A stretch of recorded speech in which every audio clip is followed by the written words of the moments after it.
Welcome to the Elephant Effect. I'm Lady M, Your boy Stone. and welcome to your weekly dosage of the Elephant Effect, where we're here to enrich, empower, and restore. As you know, the Elephant Effect is an offspring of the Passive Elephant Group, where we enrich lives one soul at a time. So buckle up, sit back, and get ready for an explosive episode. If you're ready, let's get it going.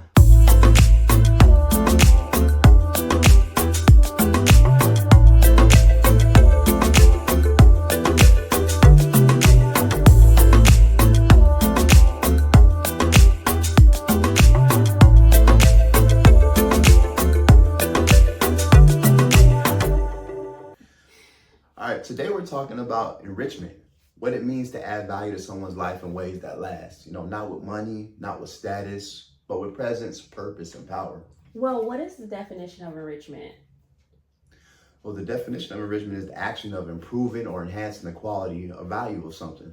So enriching someone's life isn't about doing more, it's about being more present, more aware, more intentional. When I think back to a situation at work where an individual was feeling real down, real low on their self, and how I was able just to pour into them and just give them that value, restore them back to a place where they felt like, their quality of life, their quality of impact was, change. And I definitely seen that turning point, and now they're able to impact others. They're enriching other lives now, and so we often have conversations of you remember when, and so it just takes the smallest amount of just energy, just being present. Just as we stated before, it's not about how much, it's just being impactful and leading them in the right direction.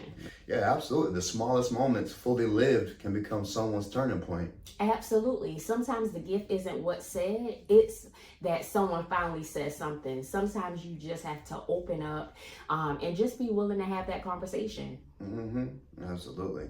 Being present in someone's life. Absolutely. That presence is everything. All right, so now we're going to go into 7 ways to enrich someone's life.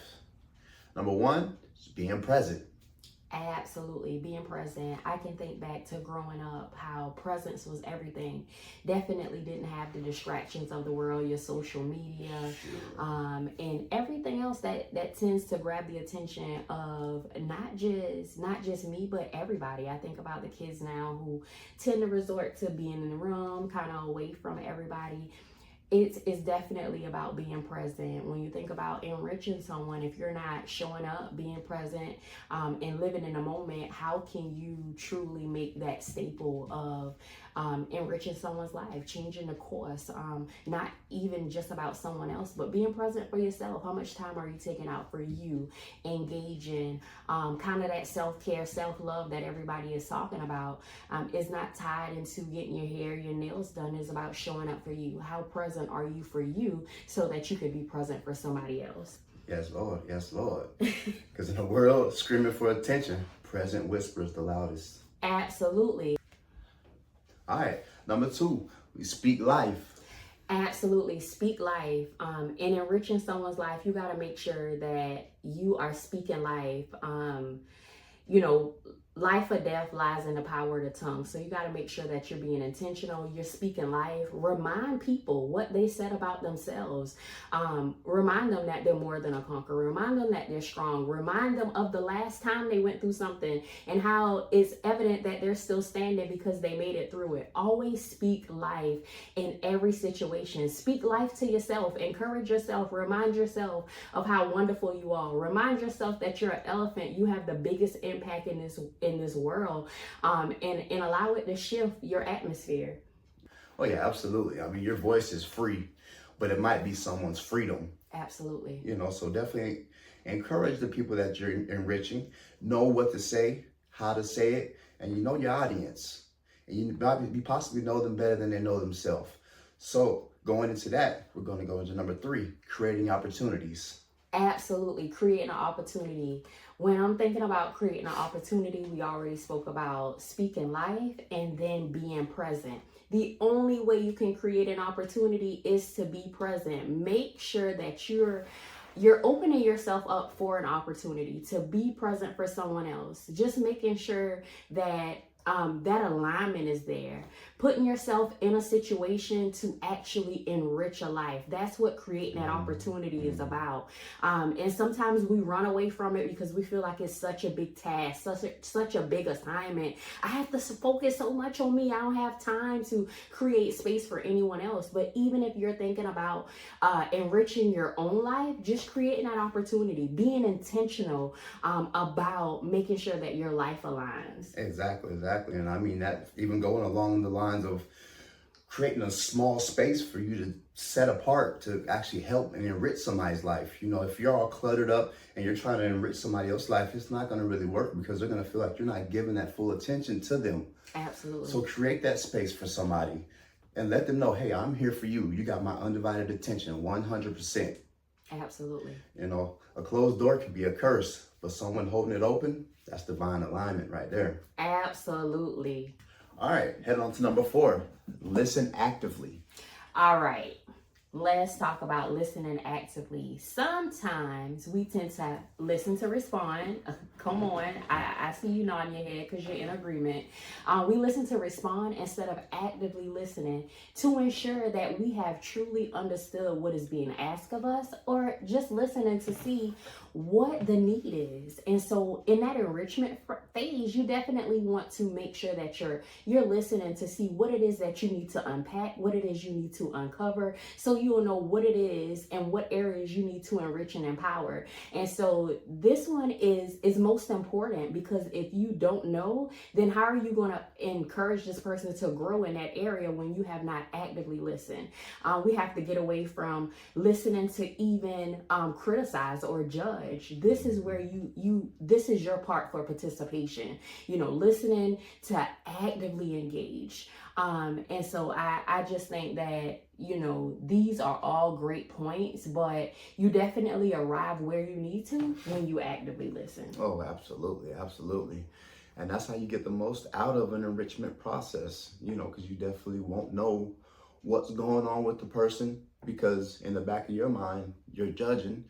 You're thinking about what you're going to say next. No, just sit back and it's going to come all to you. They're going to spill whatever they need right into your lap. And it's going to make that job so much easier. It's going to make that whole enrichment process well worth the time. Just sit back and listen. Because, most people don't need a rescue. They just need to know they're worth listening to. Absolutely. You got to listen. All right, that segues right into number 5. Mentor or guide? Which one are you? Are you the mentor? Are you the guide? And so it kind of ties back into the actively listening. If you're listening actively, then you will realize that, okay, does this person need mentorship, or do they just need some guidance? Because not everybody is going to need you to break apart their situation and glue them back together. Sometimes I need guidance in this area. And so you just need to figure out what it is, what type of leadership is needed in this situation, because you're not trying to change the course or change this individual. You're trying to enrich who they organically are, what path they're on, and how can you make sure that they're staying true to themselves, true to the route that they're on. And so just making sure that you listen, and then making sure that, if I'm going to be impactful in this person's life, I need to know, am I here to mentor or am I here to guide? Am I here to be the GPS or am I here to be the driver? And so just think about it from that aspect. And I definitely hope that you all are picking up where we're putting down, because we're all in this journey together, and we all want to make sure that, this enrichment thing is not just something that we talk about, but we're being about it. So, you can even ask yourself right now in your circle of friends, what are you? Are you the mentor or are you the guide? And if you can answer that right now, then you're probably not being as honest with yourself as you truly can be. Facts. Because every situation you may change. This week you may be the guide, and next week you may be the mentor. So it all depends. It's situational. And so you just want to always make sure that you're being intentional with you and the people around you. Exactly. Absolutely. You got to understand that not everybody that's going through something wants to be preached to. Some people just want to know that they have an active ear that listens to them, that understands, and that can console them. So it's definitely a situation, like you said, and definitely, your breakthrough was never just for you. Absolutely. It was to guide someone else through. Absolutely. So that blessing that you're holding on to, you got to be able to get to it but you got to be able to know when to unleash it. Absolutely. Absolutely. And that'll lead us right into number 6, support in silence. Ooh, ooh, ooh, ooh, ooh. Support in silence. How many times have we been loudly supporting? And sometimes we kind of lose the person whenever we're enriching them because we're too loud in our support. Sometimes people just need a hand up and not a hand out. And sometimes we think that we need to give a hand out when all they need is a hand up. So sometimes a simple gesture as a text message or a little pat on the back that I see you're headed in the right direction. Everything does not require the loud approach. Just as you actively listen and then you discover that, okay, this person just needs some guidance, give them some time to unwind, some time to unpack for themselves. And then even if this is just you enriching for yourself, allow yourself to sit in silence, because silence, oh my goodness, it speaks volumes. I can just think about, sometimes when I'm allowing that support in silence, whenever I'm trying to gain what I'm trying to gather in a situation, and I think about everything that flows to you in silence. So just keep that in mind when you're trying to navigate in your own life and whenever you're trying to assist someone else, that we'll get to what is loud, but make sure that you're supporting in silence so that this person can hear from their inner being to know, okay, I'm picking up and receiving what is being given to me, but I'm also, you want to make sure that they're headed in the right direction. Because this is definitely about enrichment and empowerment. Like, when you're enriching someone's life, you're empowering them to get back on track, or either not just get back on track, but to catapult into something different, to head into a different direction. Absolutely. Maybe something greater. Absolutely. And that loud love is popular, but that quiet love, that's powerful. That's it. Y'all lead us right into number 7. Celebrate loudly. Yes, celebrate loudly.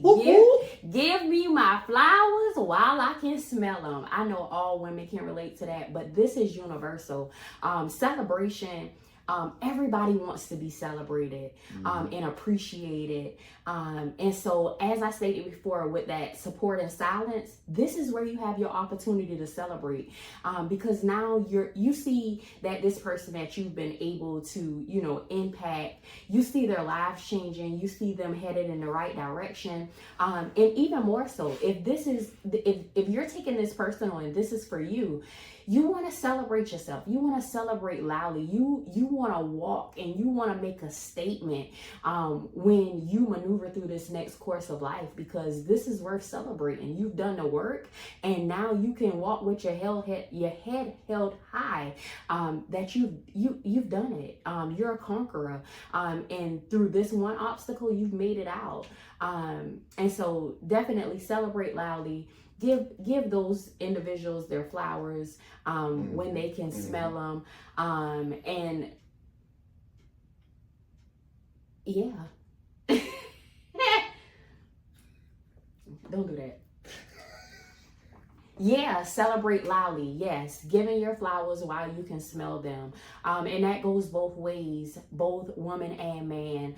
We all want to be celebrated. I think that we have gotten so accustomed to that celebration being in silence as well. And no, make sure that the world hears your roar, because you are a conqueror, you are an overcomer. And so even if you've been impactful in somebody's life, just make sure that you celebrate them loudly. Let them know that I see you. And that's the biggest thing. Sometimes we resort back to, oh my goodness, this person may be doing better than me because they've come out on the other side. And it may be something that you're going through at the same time they're going through it, but you want to be that guide or that mentor. But just realize that when you celebrate others, just know that your time will surely come. So yeah, celebrate loudly, participate in someone else's success, always give the applause when it's due, and just continue to enrich lives. I hope that these seven ways to enrich have been impactful to you, and you definitely took some good notes, and you're ready to just continue to move in the earth. What you say? Absolutely. I mean, all these 7 tied in together, you definitely got something to celebrate. It's time It's time. Hey, you know that enrichment that you've been working on this whole time, after active listening, after choosing whether to be a mentor or a guide, whether through all that support in the silence, you finally come through on the other side. Now that person's stronger. Absolutely. They're moving big. They're finally that elephant. Now you can celebrate. Hey, we got this. I told you from the jump. You're bigger than that situation. Absolutely. And he knew it the whole time. So now let's celebrate. Let's turn up. So this has been an episode. Absolutely great messages for enrichment. I loved it. What'd you think? I definitely believe so. I have been sitting here and just thinking of situations in my life where I may be not as fine-tuned as I should be. And so just listening to these 7 ways to be enriched. And then I can also go back to some spaces where I have been called to guide or be a mentor. And now I'm able to provide some better ways to impact, because I'm all about shaking the earth and making sure that nobody's left behind as well. Absolutely, absolutely. I mean, that's what it's all about. You got a story to tell, and somebody needs to hear it. Don't hide it to yourself. You know, you're a blessing. You're strong. You're the biggest in the room, and everybody needs it, you know. Everybody needs it. Absolutely. So we thank y'all so much for tuning in on this week's episode of The Elephant Effect. I hope that something has been said in this episode that will not just change your life, but change the way that you move in the earth, and know that you are the best part of what we do. Absolutely. And we look forward to serving you next week. Stay tuned.